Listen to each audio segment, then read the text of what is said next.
No fancy editing, just straight value. And today we're going to talk about a brand called Ridge. You probably know them.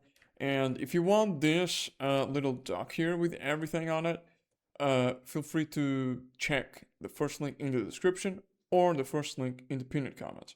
So, today we're going to talk about their ads, their Shopify store, their pop-up, and some of their emails. Okay, these are campaigns. I don't have the welcome flow for them, but we're going to talk about some of their campaigns, the most recent ones. Okay, so I want to start by talking about their meta ads, and one of the things I've noticed here is that they do have a good mix of videos and statics, which is, I would say, very important, right? You need to do both.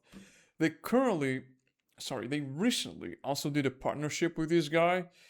He does a tech YouTube channel, whatever, and I'm seeing this a lot more when it comes to these big brands, and it seems to have an actual impact in sales. So that is something that it's interesting to me, because I never thought, in my head at least, this is just my opinion, right? I don't think having some sort of a content creator or something like a big personal guy promoting your stuff is gonna have a big impact, right? But it does. So that's something to also keep an eye on. But again, I want to point out that they, they do copy really well here. And they have a good balance between, statics and video ads. Also, 190 results. Not bad. I've seen brands with like 1,000, you know what I mean? But generally, like nowadays, you should have more than 50, in my opinion, okay? Less than that, it's just not enough, all right? Okay, so that's that. Now let's go into their Shopify store. Uh, One of the things I want to point out here is that, like, this is a very visual brand, like, there is not a lot of copy here, and I honestly kind of feel like they're missing on it because uh, they could make some very interesting things here. Also, I didn't check, I'm gonna be honest with you, like, I didn't check if they're landing people to specific funnels, to advertorials here. So that's something to also point out. I hope they are, because that is like running people to a specific funnel. So you create an ad that goes to a specific funnel. It's very, very good. Okay, it's very important. It increases the conversion rate of the ad. All right. Okay. So this is the website, the homepage. This is a product page. I honestly don't like the way this looks, but whatever. It's just personal preference. And again, you can see that by the way, this is desktop, but this is very, very simple, which I do like. But again, I feel like they could make a few other things. I got some ideas in my head looking at this, but if it's working for them, which it seems it is, they should keep doing what's working. Okay, that's another thing. Like, if it's working, keep doing it.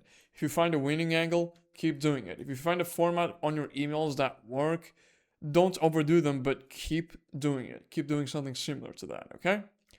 Now let's go into their pop-up, which I really like. This is... So I've actually...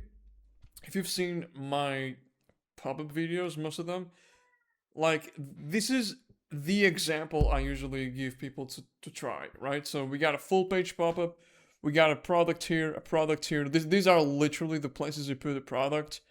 And you either do a quiz, this, like a mystery box, or the scratch thing, right? Basically a micro commit, whatever you want to do. So you do that, you do this first, then you ask for the email and you give the offer. 10% off, I don't like to do it. It doesn't work very well nowadays, in my opinion. But again, if they're doing this, and I guess it's working for them, right? Or what they're probably doing is they're probably doing some sort of an A/B test, and this is what I got.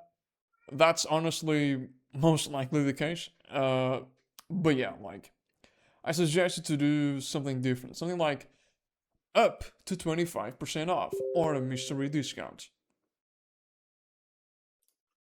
Or whatever, right? I mean, you can do whatever you feel like, but 10% off, I feel like it's a little bit uh not so good. Okay, and then I don't think, okay, and then you have this one right here. You're in. Sorry, I'm getting some I'm getting distracted with some messages. Anyways, you're in. Use code. Okay, so I actually want to talk about this. Another thing. So you should always show the code at the end of the pop-up. Okay, this is very, very important. Uh, and the other thing I want to talk about here is use code PWA6. These, how do I say it? Like, these looks unique. It's not like a code like welcome Tam, or a code where everyone's going to use. So you need to create a code that looks unique, right? Looks random. Believe it or not, these does increase the conversion rate. Yeah, it's something that I have personally tested, and it just works essentially. Okay. So this is the pop-up. These are the parts of the page, and now let's get into their emails here. And again, one of the things I want to mention here is that this is a very visual brand. I mean, there is barely no copy here, and you can't even see that the first thing they show is the product. They don't even put because usually what you should be doing is this part right here should be at the top and the product after that. So you have a button above the phone. Okay, so basically, when someone opens an email, they can instantly click a button. But again, for this brand, I mean, because the other thing is, there are rules in this game, but every brand is different. Every customer is different. Every market is different, okay? So I guess this is what's working for them. I'm personally not a big fan of their emails. Again, I kind of, okay, so I feel like what they're doing is, it's oversimplified, which you should always aim for simplicity, and this actually might be the reason why it works, right? It might be, but I think they could do a lot more.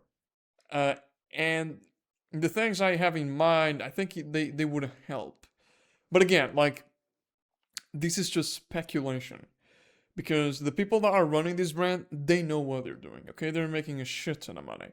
But I feel like sometimes, especially looking at their website, some of their emails, I actually like this one better. It's probably the best one in the entire list here. Some of their emails, it just feels like it's cheap work. That's the sensation I get, right? For example, this is not a good idea. Don't do this. You should when you're doing an email, you should always focus in one thing and put this on the what's the name? The footer. Okay, very, very important. All right. This is the same thing, and this is probably the best one. So look how they have the headline, they have the product, and then you should have the button here. This is how you should usually do things, or even have the button here and then the product. But yeah, these are the most recent emails. I personally am not a big fan of them, but again, every brand is different. And for some brands, this might work, for others might not. This is why you should never really listen to general advice on YouTube and LinkedIn and all these places, because every brand is different. Okay, this is something that you need to understand. Every brand is different, and every brand needs a different approach to things. All right, and this is why people like me exist, so that I can find what works for you and implement it the right way.